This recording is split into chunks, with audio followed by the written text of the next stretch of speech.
नमस्कार दोस्तों आज का वीडियो बहुत काम का होने वाला है क्योंकि मेरे साथ डॉक्टर मंजू नेहरा जी आपको बताएंगे कि बेर जो छोटा सा फल होता है जिसे आमतौर पर हम खाते नहीं हैं, पहले बहुत लोग खाते थे, उसमें कितना ज्यादा न्यूट्रिशन होता है। इसके साथ ही कुछ ऐसे फल और सब्जियां हैं जो हम आमतौर पर अवॉइड कर देते हैं लेकिन उनमें बहुत ज्यादा न्यूट्रिशन वैल्यू होती है। लेकिन ये फल सब्जियां ऐसे हैं जो किसान उगाते तो है पर सही रेट पर बिकते नहीं है। इसी समस्या का समाधान डॉक्टर मंजू नेहरा जी ने खोजा, उन फल और सब्जियों को सुखाया और फिर पाया कि उसमें न्यूट्रिशन वैल्यू वैसी ही रहती है। इसके दो लाभ मिले, एक तो किसानों को उन चीजों के बढ़िया रेट मिल सकते हैं और आपको सस्ते में बहुत अच्छा न्यूट्रिशन मिल सकता है। तो चलिए डॉक्टर मंजू नेहरा जी जानते हैं कि ये कौन से फल हैं और सुखाने के बाद उनकी न्यूट्रिशन वैल्यू क्या रही। आप चेयरपर्सन है food science and technology department CDLU Sirsa में, चौधरी देवीलाल यूनिवर्सिटी है हरियाणा के सिरसा शहर में, वहां पर विभागाध्यक्ष है फूड साइंस डिपार्टमेंट में। आज आपको बताएंगे कि कैसे बेर जैसा छोटा सा फल भी सेब से कहीं ज्यादा न्यूट्रिशन वैल्यू रखता है, लेकिन हमें जानकारी नहीं है इसलिए उसे हम तवज्जो नहीं देते हैं। तो चलिए जानते हैं कितना ज्यादा न्यूट्रिशियस है बेर और ये सब्जियां। टेक्निकल फार्मिंग चैनल को सब्सक्राइब करें और बेल आइकन भी दबाएं ताकि आगे आने वाले वीडियो की नोटिफिकेशन आपको मिलती रहे। जी मंजू जी, आपने बताया कि बेर बहुत न्यूट्रिशियस फल है, छोटा सा है लेकिन सेब से भी ज्यादा और इसके साथ ही दूसरी सब्जियों की भी बात करेंगे। तो बेर से शुरू करते हैं, क्या खासियत है इसमें? देखिए सर, सर्वप्रथम तो मैं आपको धन्यवाद करना चाहूँगी कि आपने इतना महत्वपूर्ण विषय आज उठाया है। एक बात मैं आपको कहना चाहूँगी, सभी दर्शकों को भी कहना चाहूँगी कि हमारे घर में अतिथि जब आते हैं तो हम उनके आगे अपनी तरफ से जो सर्वोत्तम चीज़ होती है वो उनके आगे हम रखते हैं उनकी मेहमान नवाजी के लिए। लेकिन अगर हम उनके आगे बेर रख देंगे तो शायद वो मेहमान अपनी तौहीन समझते हुए शायद अगली बार हमारे घर आने से गुरेज करेंगे। और वहीं अगर हम उनके आगे सेब, कीवी और इस तरह के फल रखेंगे तो वो बिल्कुल हमारी मेहमान नवाजी से खुश भी होंगे और कहीं ना कहीं हमारी तारीफ भी करेंगे।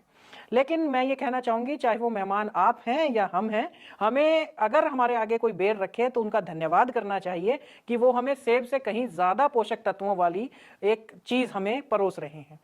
तो मैं हमारे विभाग में इस कुछ वाइल्ड वैरायटीज़ पे, जिसको कहते हैं जो बिल्कुल कन्वेंशनल नहीं है, उन पे काम करने के बारे में सोच रही थी। तो एक विद्यार्थी ने कहा कि क्यों ना हम एक बेर को भी, क्या मैडम इसमें कोई न्यूट्रिशन है भी या नहीं है, हमने यहाँ से काम करना शुरू किया था। तो हमने पाया कि बेर जो है वो गुणों की खान है, न्यूट्रिएंट्स उसके अंदर, पोषक तत्व जो हैं वो भर भर के रखे हुए हैं। और हैरानी होगी आपको जानकर कि सेब से कहीं ज़्यादा, मार्केट में हमारे यहाँ पहाड़ी सेब जिसे कहते हैं, कश्मीर से जो सेब आता है, कश्मीरी सेब जिसे कहा जाता है, उससे कहीं ज़्यादा मात्रा में आयरन जो है वो हमारे जंगली बेर में, जो बाड़ बेर जिसको हम बोलते हैं, छोटे वाले लाल बेर, उनमें पाया जाता है। जो बेर का छिलका है वो पोषक तत्वों की खान है। उसके अंदर जितने भी पिगमेंट्स हैं, पॉलीफिनोलिक कंपोनेंट्स हैं, एंटीऑक्सीडेंट्स हैं, वो सेब से कहीं ज़्यादा मात्रा में है। दूसरा, सेब के अंदर अगर कट लग जाता है तो वो ऑक्सीडाइज भी हो जाता है, उसके ऊपर एंजाइमेटिक एक्टिविटी होने के कारण जो वो भूरा पड़ जाता है, वो कहीं ना कहीं हमारी सेहत के लिए नुकसानदेह भी है। और बेर के अंदर ऐसा कुछ भी नहीं है। बेर के अंदर जितने न्यूट्रिएंट्स हैं, जितने पोषक तत्व हैं, वो उसी के अंदर समाये रहते हैं और उसके अंदर पॉलीफिनोलिक एक्टिविटी भी नहीं होती है, एंजाइमेटिक एक्टिविटी उसके अंदर नहीं होती। तो बेर जो है वो एक बहुत ही ज़्यादा गुणों की खान है। और आप अगर सेब का मूल्य और बेर का मूल्य कंपेयर करें तो बेर तो बिल्कुल ही नॉमिनल दाम पे हमें यहाँ मिलता है। बेर को सुखाकर अगर हम उसका पाउडर बनाकर किसी और चीज़ का रिप्लेसमेंट करें, जैसे कि घरों में महिलाएं आमतौर पर खटास के लिए अमचूर पाउडर या इस तरह की चीज़ें डालती हैं, तो बेर का पाउडर भी एक बहुत अच्छा रिप्लेसमेंट हो सकता है और बहुत ही न्यूट्रिशियस भी है। तो अगर न्यूट्रिशियस वैल्यू को एक बार डिफाइन करें टेक्निकली, तो क्या क्या न्यूट्रिएंट्स कंपेयर किए आपने? जो हमने इसके अंदर आयरन कंटेंट कंपेयर किया, हमने इसके अंदर एंटीऑक्सीडेंट कैपेसिटी इनकी देखी कि एप्पल का अगर हम एक्सट्रैक्ट लेते हैं और बेर का एक्सट्रैक्ट लेते हैं तो दोनों में से एंटीऑक्सीडेंट पोटेंसी किसकी ज़्यादा रहेगी। तो जो हम फल और सब्जियां जो नॉर्मली हम कंज्यूम करते हैं भारतीय पद्धति में, बहुत ही रंगीन, बहुत ही कलरफुल सब्जियां और फ्रूट हमारे यहाँ मिलते हैं। बेसिक जो हम कंज्यूम करते हैं वो इनके मिनरल, विटामिन और एंटीऑक्सीडेंट पोटेंसी के लिए हम इनको कंज्यूम करते हैं। तो हम जब डाटा कंपेयर हमने किया तो बेर का डाटा भी जो है वो सेब के मुकाबले कहीं कम नहीं था, बल्कि कुछ मामलों में ज्यादा ही पाया गया। तो मैं ये कहूंगी कि वाइल्ड वैरायटी का जो ये सस्ता सा बिल्कुल अनकन्वेंशनल सोर्स है वो बहुत ही अच्छी न्यूट्रिशियस वैल्यू आपको दे सकता है। तो ये आपने कंपैरिजन किया तो न्यूट्रिशियस वैल्यू अच्छी मिली इसकी जी। अब बात करते हैं, क्योंकि ये सीजनल है, जी। हर जगह उपलब्ध नहीं होता है, जी। तो इसको आपने प्रोसेस करके सुखाकर जब पाउडर बनाया तो फिर क्या फर्क आया, या उसकी न्यूट्रिशन वैल्यू वैसी रही? मैं आपको ये बताना चाहूंगी कि ना सिर्फ बेर, हमने कुछ सब्जियों पे भी ये एक्सपेरिमेंट किया, जो तोरी है, ग्वारफली जिसको हम कहते हैं, और एक हमारे यहाँ आजकल बहुत बड़ी समस्या है वेस्ट निस्तारण की समस्या जो है। तरबूज का जो एडिबल पार्ट है, जो खाद्य योग्य पदार्थ है, लाल हिस्सा जो हम खा लेते हैं, उसके बाद जो बच जाता है, उस हिस्से में भी बहुत अच्छे न्यूट्रिएंट्स हमने देखा कि उसके अंदर भी बहुत अच्छे न्यूट्रिएंट्स हैं। तो इन सब को हमने कोई बहुत ज़्यादा प्रोसेसिंग मेथड नहीं दिया जिसमें कोई बहुत ज़्यादा साइंस इन्वॉल्व हो या इक्विपमेंट्स इन्वॉल्व हो।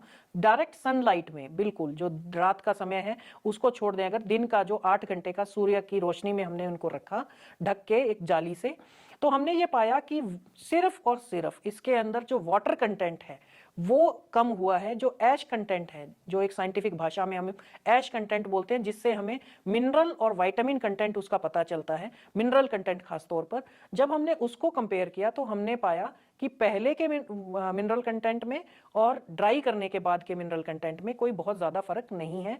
तो सारे के सारे पोषक तत्व उसके अंदर मौजूद। आपने बताया कि बाकी सब्जियों भी आपने प्रोसेस की, सुखा कर देखा तो वैसी न्यूट्रिशन वैल्यू रही, तो बेर की भी सुखाकर पाउडर बना लें तो वैसी ही न्यूट्रिशन वैल्यू रहती है। जी।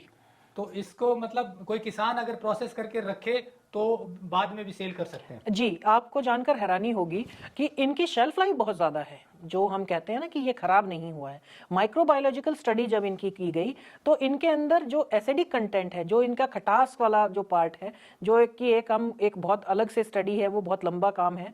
अगर हम इनके अंदर के एसिडिक कंटेंट को देखते हुए अगर इनको स्टडी करते हैं तो हम पाते हैं कि इनके अंदर शेल्फ लाइफ बहुत अच्छी है। किसानों के लिए एक सुनहरा मौका है एंटरप्रेन्योरशिप की तरफ जाने के लिए। आप अपनी फसल को खराब ना होने दें, बल्कि उनको कन्वर्ट कर दें दूसरी फॉर्म में, तो आपको उसकी फसल का मुनाफा भी मिलेगा और आपकी फसल लंबे समय तक पोषक भी रहेगी। आपने जब इसको पाउडर को प्रोसेस करके देखा तो कितने समय तक ठीक रहा और किस तरह से प्रयोग बिना किया किसी खास टेक्निक के, कोई भी वैक्यूम पैकेजिंग या किसी अन्य कोई एडिटिव ऐड किए बिना, हमने ये पाया कि 30 से 45 दिन तक के बीच में ये बिल्कुल स्टेबल रहते हैं। अगर हम किसी तरह के फूड ग्रेड एडिटिव, प्रिजर्वेटिव इनके अंदर ऐड कर दें तो हो सकता है इनका समय लंबा हो जाए। इस पे हमारे विभाग में अभी रिसर्च जारी है। तो इसके पाउडर को वैसे भी खा सकते हैं या सब्जी में या किसी तरह मिलाकर खाएं? क्योंकि ये बिल्कुल प्राकृतिक है, हम इनको किसी भी तरह से कच्ची फॉर्म में भी और प्रोसेस्ड फॉर्म में भी, सब्जी में, दालों में, मसाले की तरह, या सलाद के ऊपर ड्रेसिंग की फॉर्म में, छाछ में, दही में, किसी भी फॉर्म में,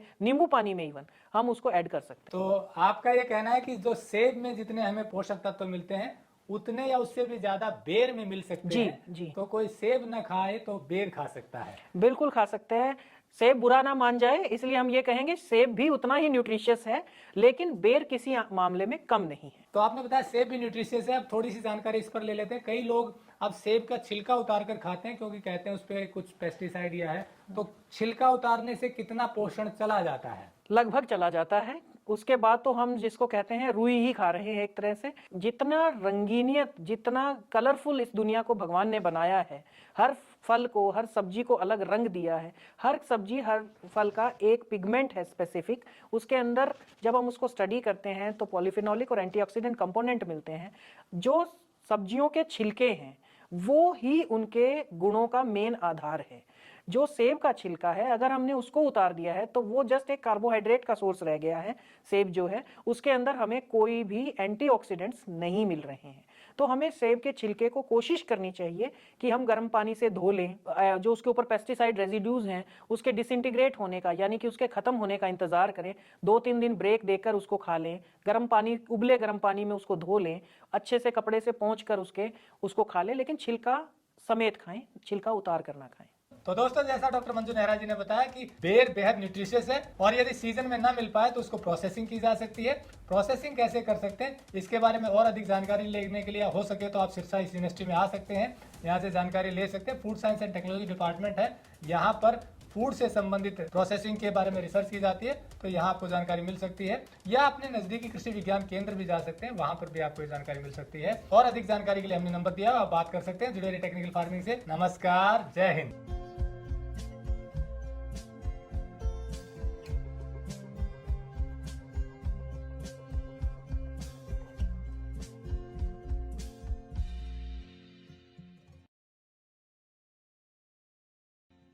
अगर आपको यह वीडियो पसंद आया है तो ज्यादा से ज्यादा लाइक और शेयर जरूर करें। साथ ही चैनल को सब्सक्राइब करना ना भूलें।